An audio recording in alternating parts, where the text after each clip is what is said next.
Bismillahirrahmanirrahim. Assalamualaikum warahmatullahi wabarakatuh. Alhamdulillahi ya Rabbana alimna ma jahilna wa dzakirna ma nasina wa anfa'na ma 'allamtana innaka antal alimul hakim. Asyhadu an la ilaha illallah wahdahu la syarikalah wa asyhadu anna Muhammadan 'abduhu wa rasuluh alladzi la nabiyya ba'da amma ba'd.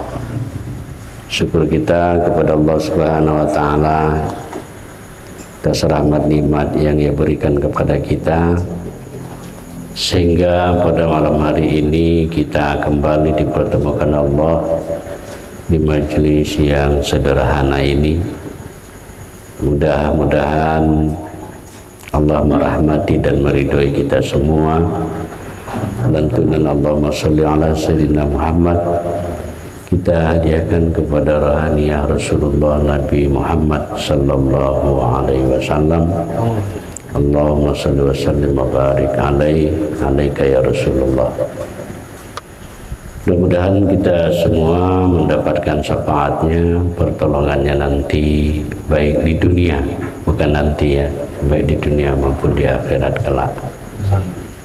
Jemaah yang dimuliakan oleh Allah Subhanahu wa taala yang sangat saya hormati, sebagaimana biasa sebelum kita memulai diskusi kita untuk terus kita belajar bersama, mari kita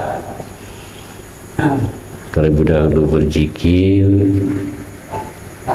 Zikir yang kita lakukan ada 4 hal Allah itu mau diesakan.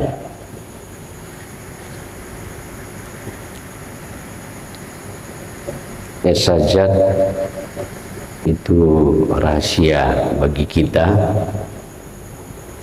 tapi kalau bapak-bapak memahami kaji demi kajian kita sudah bisa memahami itu.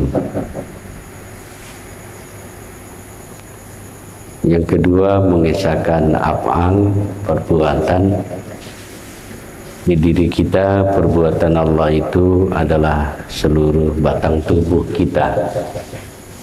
Itulah zikir la ilaha illallah. Saya tetap mengingatkan kita semua berzikir itu tetap dengan lataib, makomnya la di pusat, di bawah pusat, ilaha di kening, illa dada kanan atas, Allah masuk ke hati, sehingga bentuknya bentuk huruf lam alif, la ilaha illa Allah. Kemudian Allah itu diesakan. Yang ketiga, asma, nama. Di diri kita ini nama Allah itu letaknya di hati, itulah zikir Allah, Allah, Allah. Sedangkan sifat Allah yang keempat mesti kita esakan adalah namanya sifat. Sifat itu di diri kita turun naiknya napas, maka zikirnya hu Allah. Nah, jadi keseluruhan zikir la ilaha illallah di tubuh, zikir Allah, Allah di hati, zikir sifat itu turun naiknya napas hu Allah. Ya, zikir zat itu tidak kita laksanakan. Nah, begitulah cara mengesahkan zat, sifat, asma dan af'al. Ya, keempat-empatnya ada di diri kita. Baik jemaah sekalian, mari kita mulai ya untuk berzikir dengan masuk kita dulu ke dalam diri sejati kita. Ruh itulah yang berzikir. Ya, kita nggak ada di situ.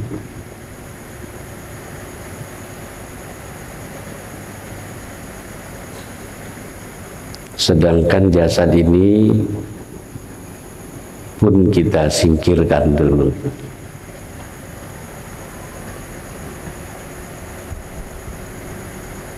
Dengan mengucapkan Bismillahirrahmanirrahim, mari kita mulai.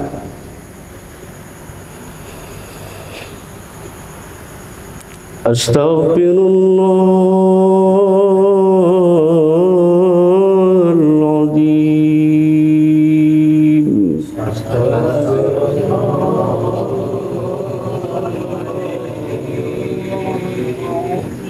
Terus pandang ke hati itu ya, ke dalam, jangan keluar lagi. Astagfirullahaladzim.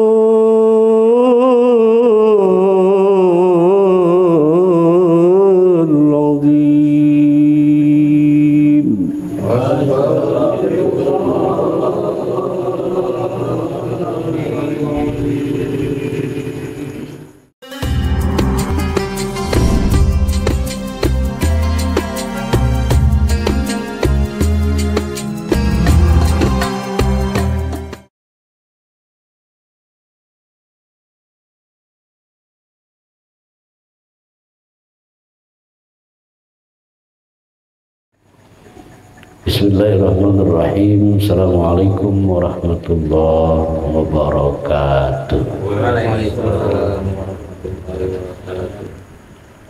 Alhamdulillahi rabbana alimna majahilna wa zakirna manasina wa anfa'na ma 'allamtana innaka antal alimul hakim. Asyhadu an la ilaha illallah wahdahu la syarikalah wa asyhadu anna Muhammadan abduhu wa rasuluh. Allahumma salli wa sallim wa barik ala sayyidina Muhammad wa ala alihi wa sahbihi ajma'in, amma ba'd. Qala Allah ta'ala fil Qur'anil Karim, bismillahirrahmanirrahim, innani anallah la ilaha illa ana fa'budni wa aqimus salata li zikri. Summa qala Rasulullah sallallahu alaihi wasallam fil hadisi, qalbul mu'minina baitullah. Sadaqallahul azim. Jemaah yang sangat saya hormati, senantiasa kita mengucapkan syukur alhamdulillah kehadiran Allah Subhanahu wa taala. Terkhusus pada malam hari ini kita kembali dipertemukan Allah berkat kudrat dan iradatnya. Kita dapat hadir bersama di majelis yang sederhana ini. Mudah-mudahan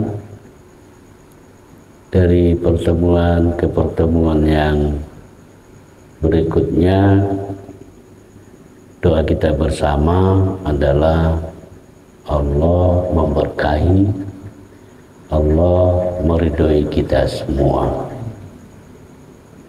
dan mudah-mudahan juga semakin kita memahami kajian ini, semakin bersungguh-sungguh kita, dan kita bisa merasakan dalam setiap turun naiknya nafas kita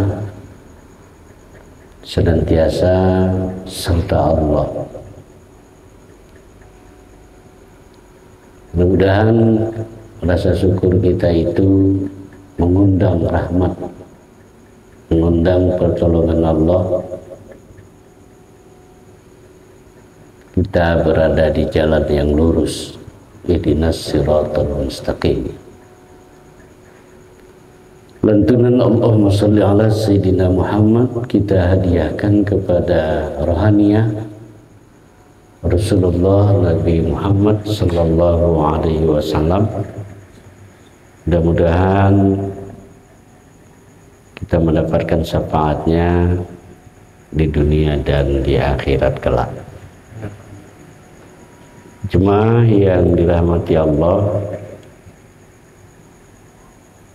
tertinggal doa saya buat kita semua dari hati saya yang paling dalam. Allah senantiasa memuliakan kita, mulia kita di dunia ini, mulia di akhirat, dan terhindar kita dari fitnah dunia dan fitnah akhirat. Jemaah yang berbahagia,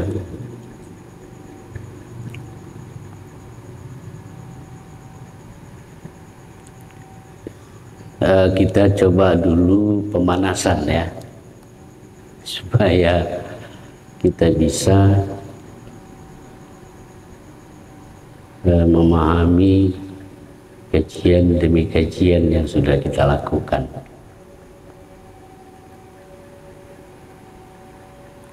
Hadis yang sakti itu bagaimana kita bisa memahami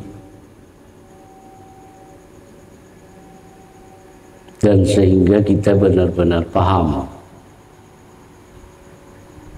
Hadis yang sakti yang saya maksudkan itu adalah man arafa nafsahu faqad arafa rabbahu, man arafa rabbahu fasadal jasad.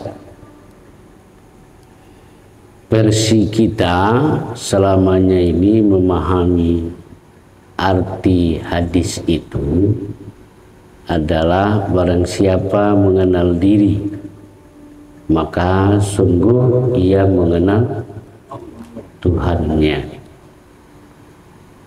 Barang siapa mengenal Tuhannya, binasa dirinya.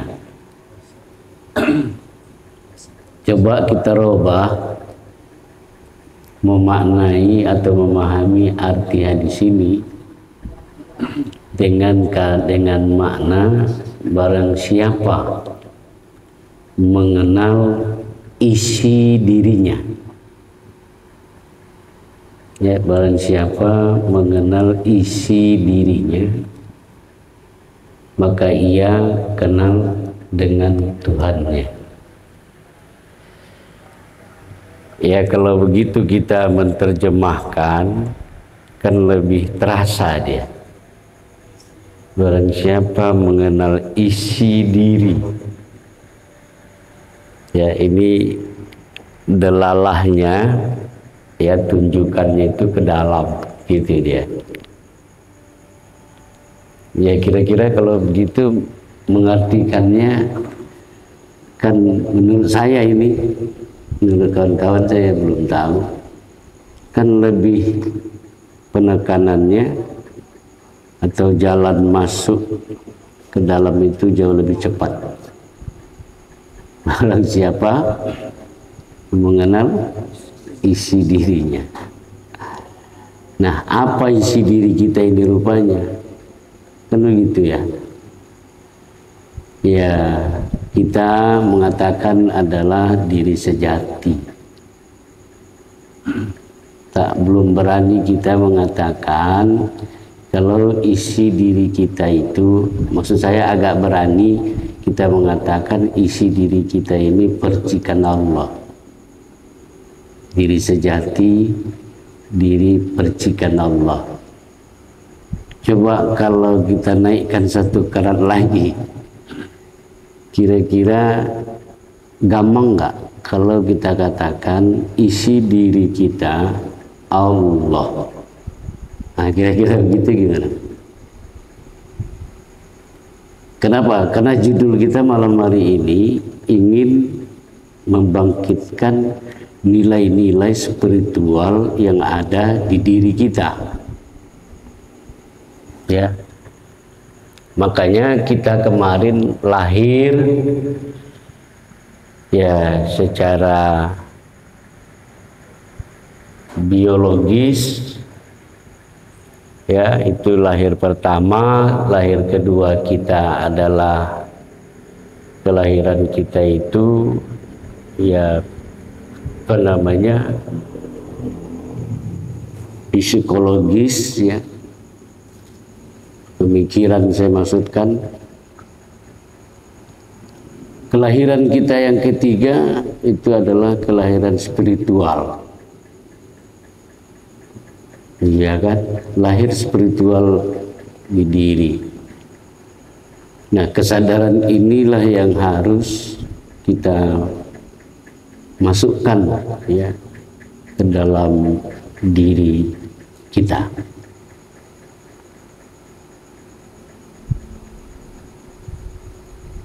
Kira-kira bisa dipahami ya, diri kita yang di dalam tadi kita katakan diri sejati, kita katakan diri percikan Allah, roh itu percikan Allah. Yang ketiga, diri kita, diri sejati kita itu adalah Allah. Ini gini kawan-kawan ya, tidak hanya sekedar memahami itu gitu loh. Saya tetap mengatakan tidak sekedar kita mengetahui, tapi lebih dalam. Coba kita sampai pada tingkat apa namanya, mengalami gitu. Oh, diriku itu gitu.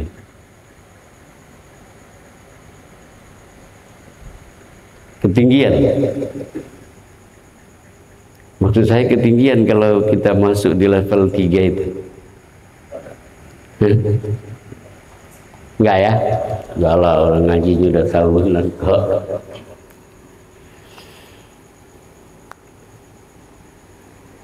Nah, makanya berkaitan dengan hadis itu, maka Rasulullah mengatakan awaluddina ma'rifatullah. Awal agama itu mengenal Allah. Nah, mengenal Allah. Kan sudah kenal kan? Kita sambil evaluasi. Nggak usah tegang-tegang kali para jin. Relax aja kita. Bila perlu orang yang ngaji ini pun jangan juga jib diri di luar, diri di dalam itu yang ikut mengaji. Iya kan? Nah, ini santapan dia ini. Jadi kalau ada orang yang beragama tidak mengenal Tuhannya, kalau ada orang rajin beribadah tapi dia tidak mengenal Tuhannya, maka ibadah apapun yang dia lakukan, maka kita mengatakan itu sia-sia. Sia-sia dia.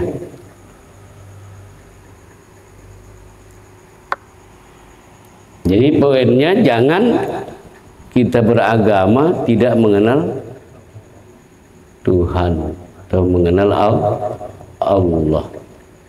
Sekali lagi, kita melakukan ritual tidak mengenal Tuhan, tidak mengenal Allah. Ya. Nah, coba kita renungkan gitu. Ya juga ya. Nah, jemaah yang dimuliakan oleh Allah Subhanahu wa taala,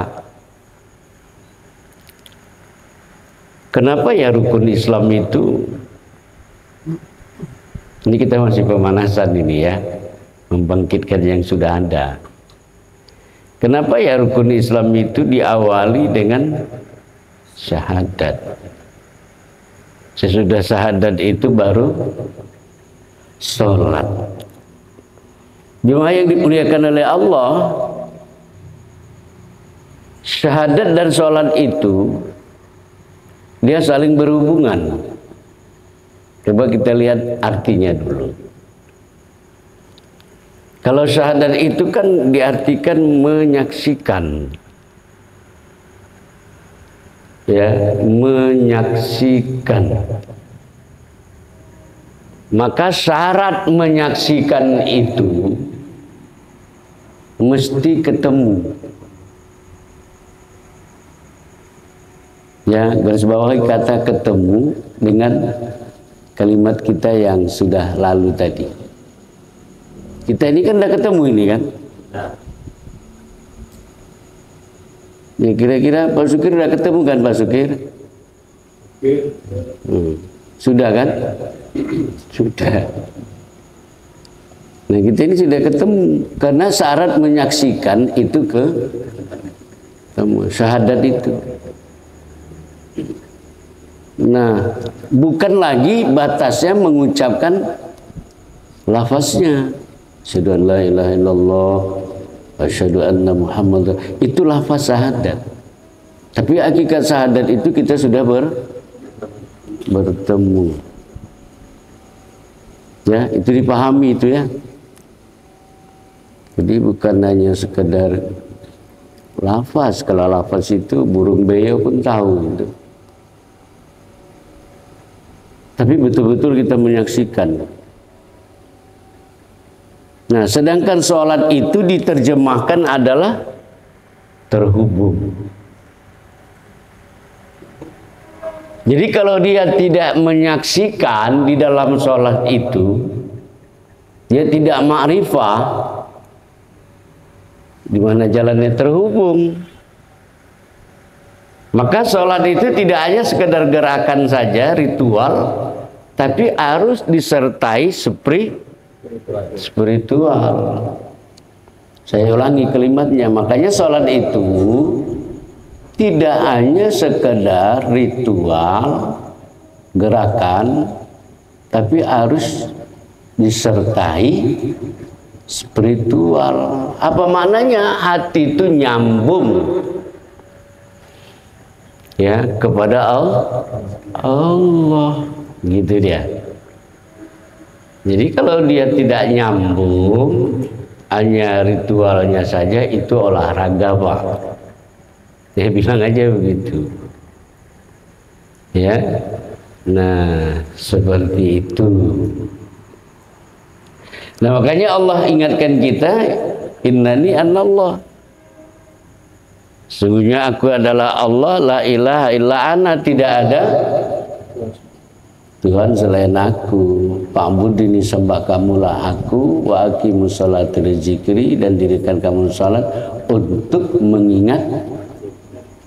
Nah, bisa kita ingat kalau kita tidak ketemu? Tidak.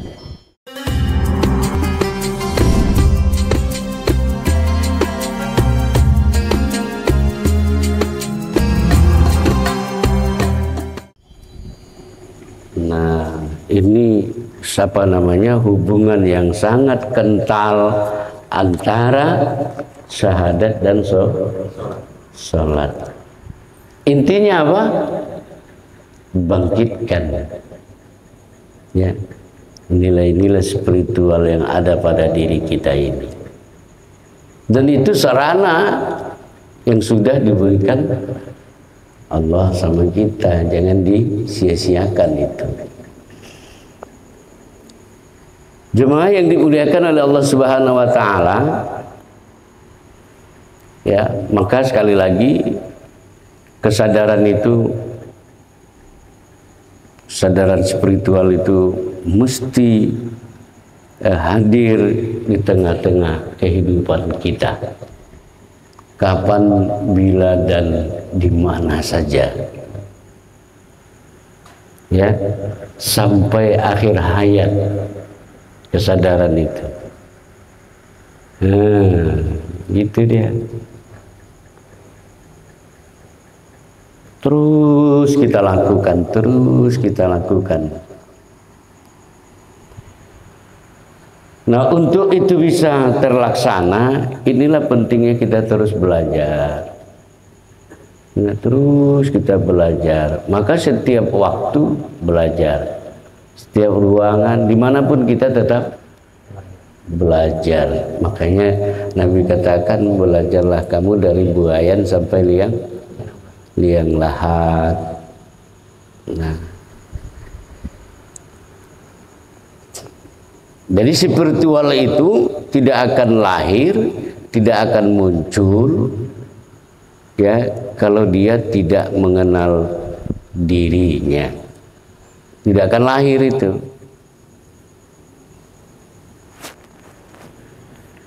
Nah, itu pemanasannya.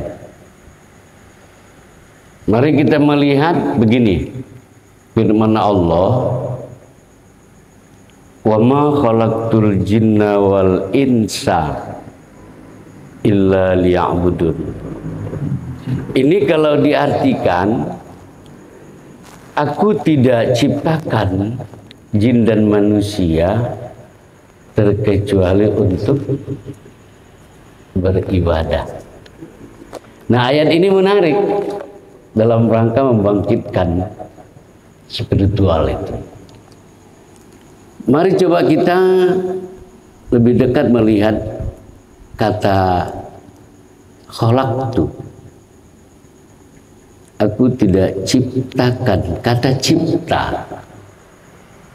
Nah, ini dia. Ini menarik. Kita sudah umum memahami kata cipta itu adalah dari tidak ada menjadi ada. Kan itu ya definisi dari kata cipta. Dan itu sudah membudaya di pikiran kita, di pengetahuan kita. Ya, tidak kata cipta tadi. Subhanallah. Menarik ini. Yaitu dari tak ada kepada ada.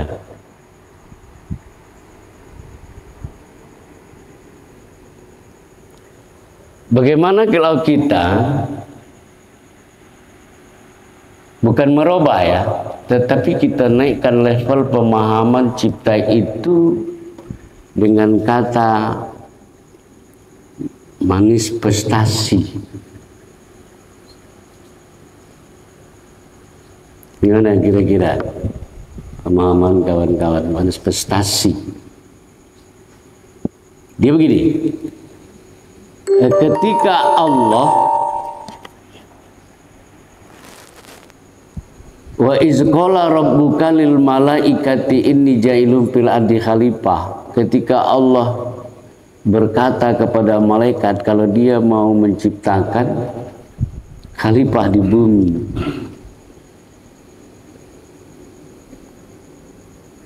Iya kan gitu ya, artinya gitu.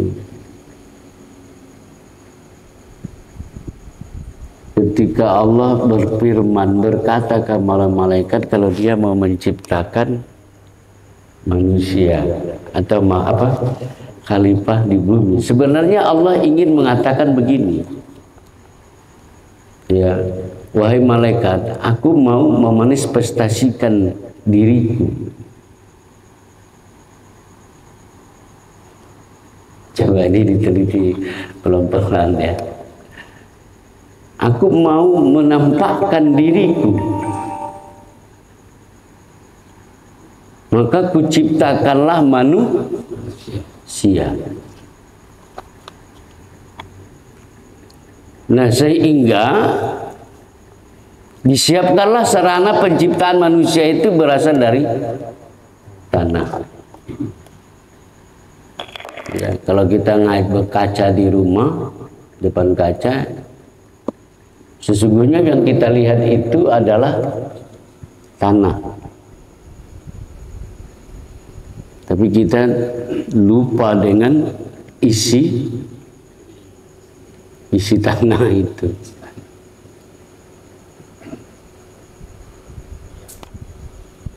Jadi waktu kita dulu ngaji di madrasah, kita diajari guru tentang sifat wajib Allah wujud.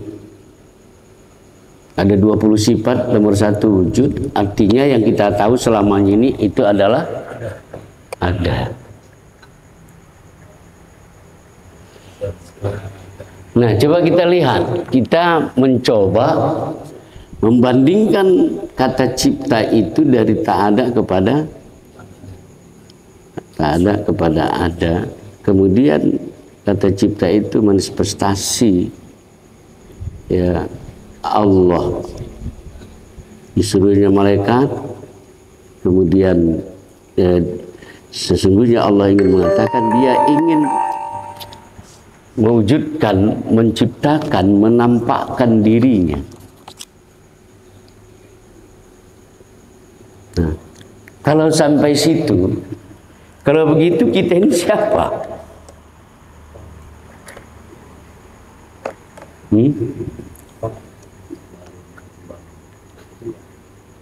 Aduh. Kalau kita ini manifestasi Allah, itu kalau dalam hadis kan ada bunyinya kuntu kanzan makhfiyan.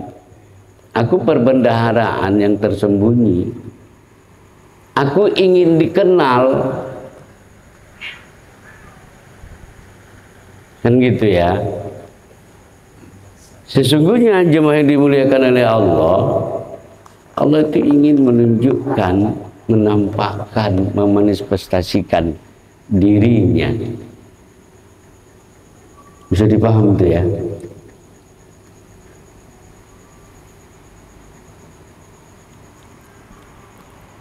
Coba kita renungkan ini supaya dapat nanti pahamnya.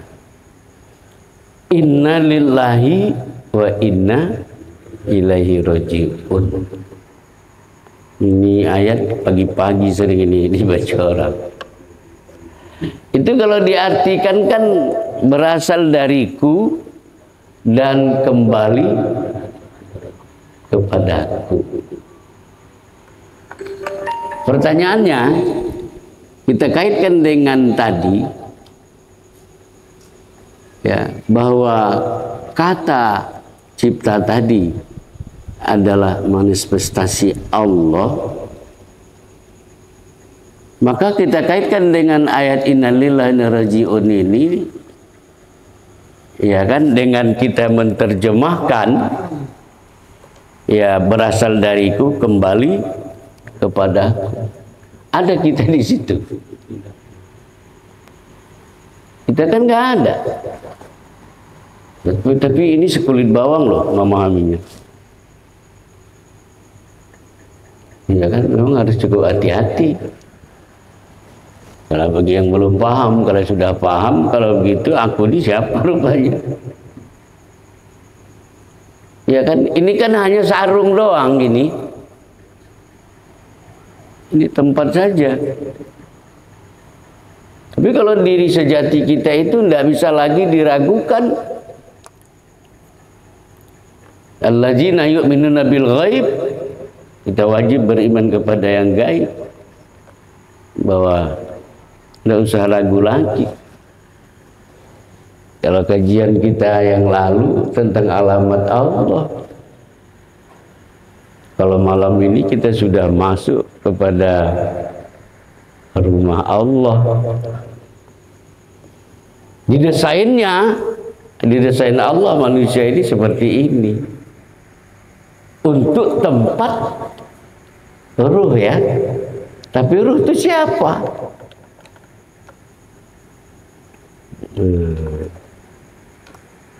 Itulah makanya jemaah dimuliakan oleh Allah, wal awwalu wal akhiru. Dia yang awal, dia yang akhir. Kalau dia yang awal, ya dia yang akhir, ya maka muncul pertanyaan, yang mana yang bukan dia? Kan gitu ya. Kalau dia yang awal, dia yang akhir, kalau begitu yang mana yang bukan dia? Atau aku ambil dari kalimat yang lain. Yang berpikir bapak-bapak ini, kira-kira ini di skop yang kecil aja dulu. Kira-kira di tubuh kita ini, ya coba jawablah ya. Kira-kira di tubuh kita ini yang di manalah yang nggak ada Allah di tubuh kita ini? Mungkin di kuping gitu ya. Misal ini, bisa dipahami ini kan? Di mana yang nggak ada Allah di diri kita ini?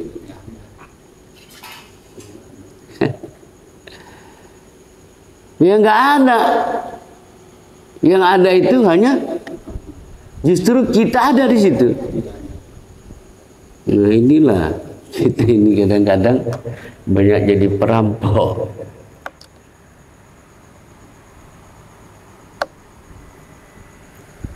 Di mana nggak ada?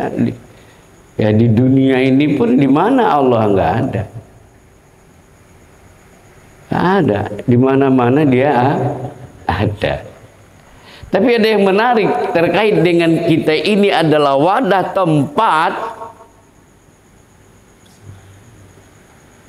ya, tempat bersemayamnya Allah itu sesuai dengan dalil qalbul mu'minina baitullah.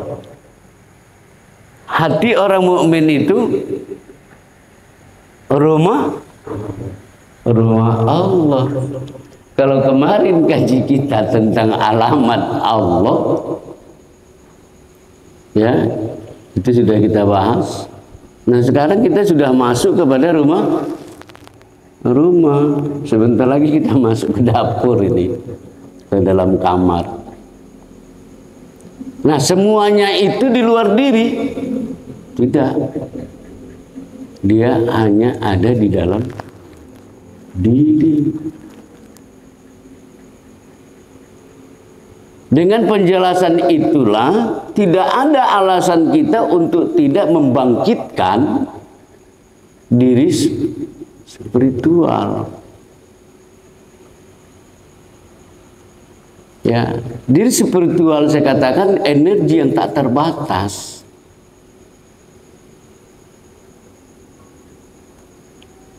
Dia maha tahu, dia maha kaya, dia maha lah semua. Maka ini harus terus dibangkitkan kesadaran spiritual di diri.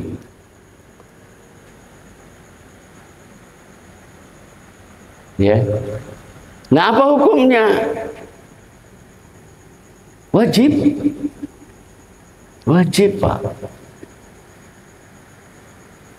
Ya Rasulullah mengingatkan kita yang harus kita sadari. Apa kata Rasulullah dalam hadis itu? Man lam yazkurunallah, barang siapa yang tidak ingat kepada Allah, dia itu adalah orang yang mati.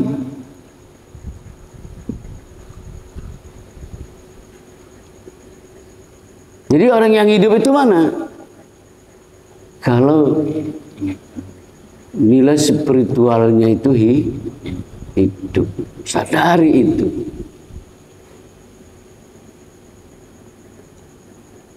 Maka saya terus mengajak diri saya, ya main-main ke dalam lah. Ya, seperti itu.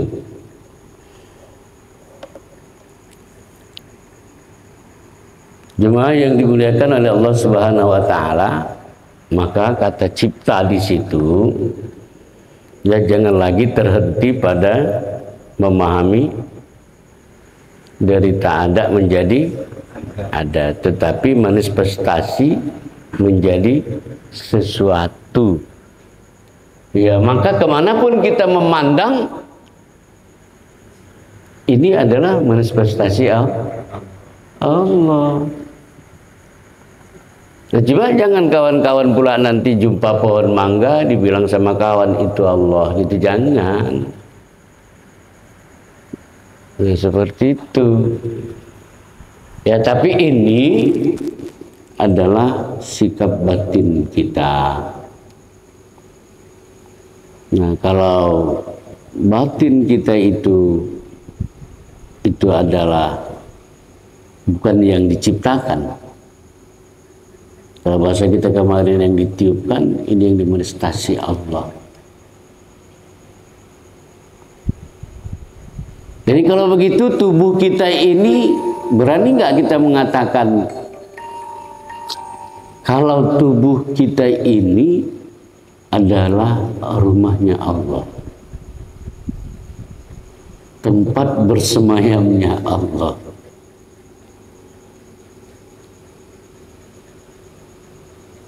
Nah, ini harus jelas. Jadi jangan lagi ada aku kita di situ, gitu dia. Nah, ini sudah masuk kepada maqam fana. Yang ada ini hanya Allah.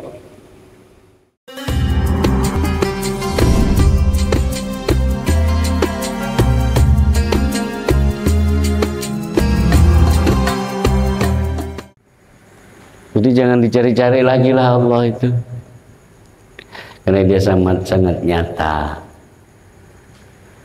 Jadi kalau begitu kita baliklah ya, kalimat yang selamanya ini kita katakan kita yang nyata, sekarang kita nggak nyata, kita gaib.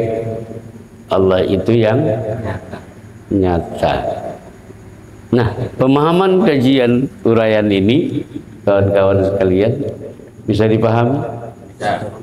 Nah, dengan memahami itu kita berharap bangkitkanlah spiritual ketuhanan itu.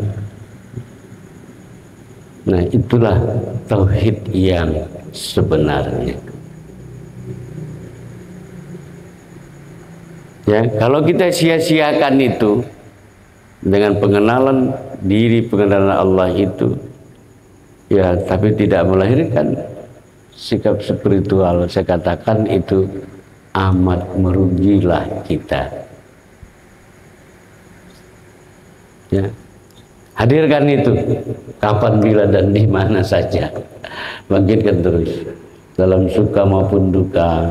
Ya, seperti itu. Nah, kalau kita mau tidak disamakan orang dengan binatang. Binatang nggak wajib membangkitkan nilai spiritualnya, ya kan? Tapi kalau kita ini wajib.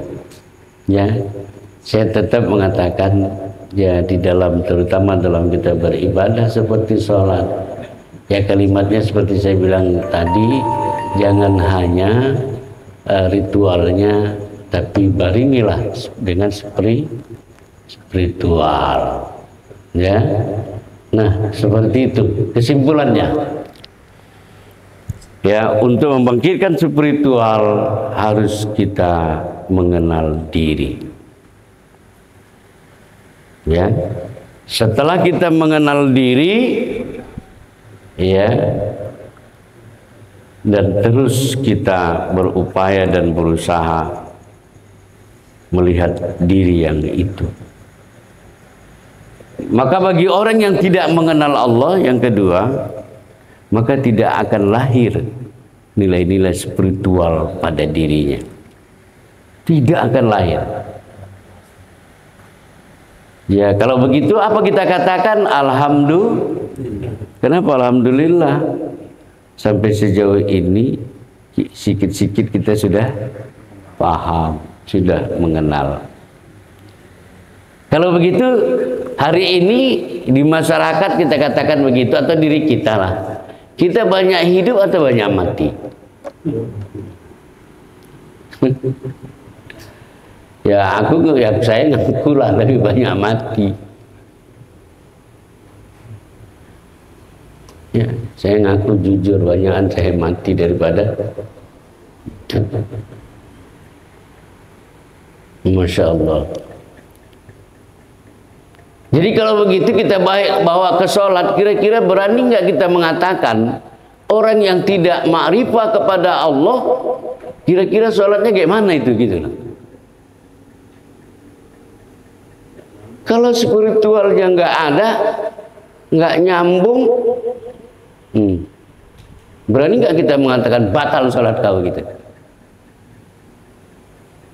Nah, Kira-kira berani nggak kita mengatakan kalau spiritualnya tidak aktif, kira-kira ada nggak arti doa yang disampaikan dia? Kira-kira dengan dia tidak mengaktifkan spiritualnya, ada nggak arti hidupnya? Coba camkanlah itu.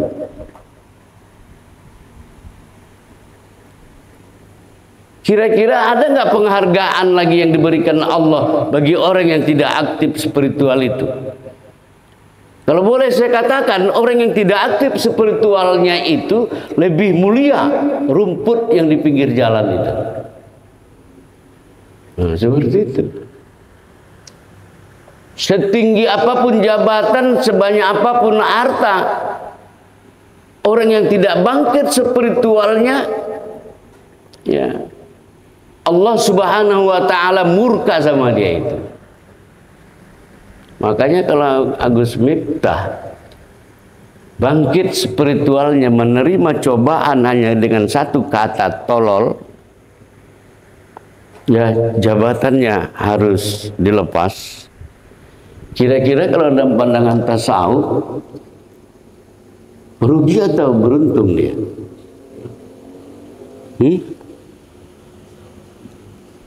Dia beruntung. Kita kan tahu yang menutupi diri sejati kita selamanya ini apa? Kan yang bersumber dari luar diri, termasuk jabatan. Termasuk jabatan. Kan itu menutupi diri. Dengan jabatan itu kita ingat terhadap jabatan, kita lupa kepada diri sejati. Maka dilepas. Dilepas. Makanya Islam, Allah itu suka sekali berbicara tentang kata sedekah. Makna itu melepas. Lepaslah. Jabatan dilepas sebelum nanti dipaksa sama Allah melepasnya. Iya kan? Dilepas semua yang melekat di diri. Semestinya dia bersyukur. Cuma itulah gambaran kan kehidupan. Hanya ada dua. Kalau enggak karomah, istidrat. Hanya satu kata, copot jabatan. Kan aneh itu kan. Wah itu coba, karena satu kata, mulia pula dia. Ya Allah. Saking beratnya melepaskan itu. Bersedekah itu kan berat kan. Saking beratnya melepas itu. Ya menangis juga aku tengok Wak Miftah itu. Kan nangis juga dia kan. Nah itu. Tapi kalau dibayangkan bagaimana kita menghadapi sakaratul maut dengan adanya dinding-dinding yang begitu, ya alhamdulillah dicabut pun tak terlalu sakit kan. Seperti itu. Dan sekali lagi terakhir kalimat saya dalam artian taklim malam hari ini, tidak akan ada kebahagiaan di dunia ini ya tanpa nilai spiritual itu. Hanya nilai spiritual yang mampu bermusyawarah dengan diri, dengan jiwa maksud saya. Karena jiwa berisi pikiran, perasaan, emosi, paralel itu. Dia bisa dikalahkan ya dari nilai spiritual itu. Maka bawalah ini kemana-mana dan jangan ditinggal dia. Ya, bisa kita pahami ya. Inna akramakum indallahi atqakum. Orang yang mulia di sisiku kata Allah adalah orang yang bertakwa. Tapi ingat kawan, kalau kita betul spiritual itu ada pada diri kita, maka melekatlah sifat-sifat Allah itu pada diri kita. Setidaknya melekatlah sifat kasih sayang. Bismillahirrahmanirrahim. Dengan nama Allah yang Maha Pengasih lagi Maha penyayang. Kita sudah sampai kepada nilai seperti itu, tapi yang muncul bukan sifat-sifat yang baik, tapi malah sifat iblis. Nah, itu cerminan apa? Berarti tak benar pengenalan kita, tidak benar kita membangkitkan nilai spiritual pada diri. Maka kawan-kawan yang kita mencoba mengaji ini, ya kita ingin menjadi orang baik, ya tidak hanya di hadapan manusia, tapi di hadapan Allah. Jadi untuk merubah diri kita, tanamkan nilai spiritual itu di diri. Untuk merubah bangsa ini pun sesuai dengan Pancasila pertama, membangkitkan ketuhanan yang Maha Esa, kesadaran itu. Ya, tanpa spiritual ya tidak bisa kita memperbaiki. Ya, termasuk utamanya memperbaiki diri sendiri. Ya, kita mau dikatakan insan kamil, manusia yang terbaik, yuk bangkitkan ya diri sejati, bangkitkan spiritual itu di diri kita. Ya, mudah-mudahan jangan malam hari ini ya singkat saja, cuma tolong dipahami baik. Allah tidak di mana-mana, tapi Dia ada di mana-mana. Sekali lagi, sejauh mana kita pergi, ya yang dekat tetap Allah. Yuk kita lihat di diri kita sejenak. Ya, kita lihat betul. Jangan lihat tanah ini, tapi inilah rumah Dia. Ya, tapi Allah itu ada di dalam diri kita. Itulah yang disebut dengan ruh percikan Allah. Sekian, assalamualaikum warahmatullahi wabarakatuh. Nauzubillahi minasyaitonirrajim. Bismillahirrahmanirrahim. Alhamdulillahirabbil alamin wassalatu wassalamu ala asrofil anbiya'il mursalin.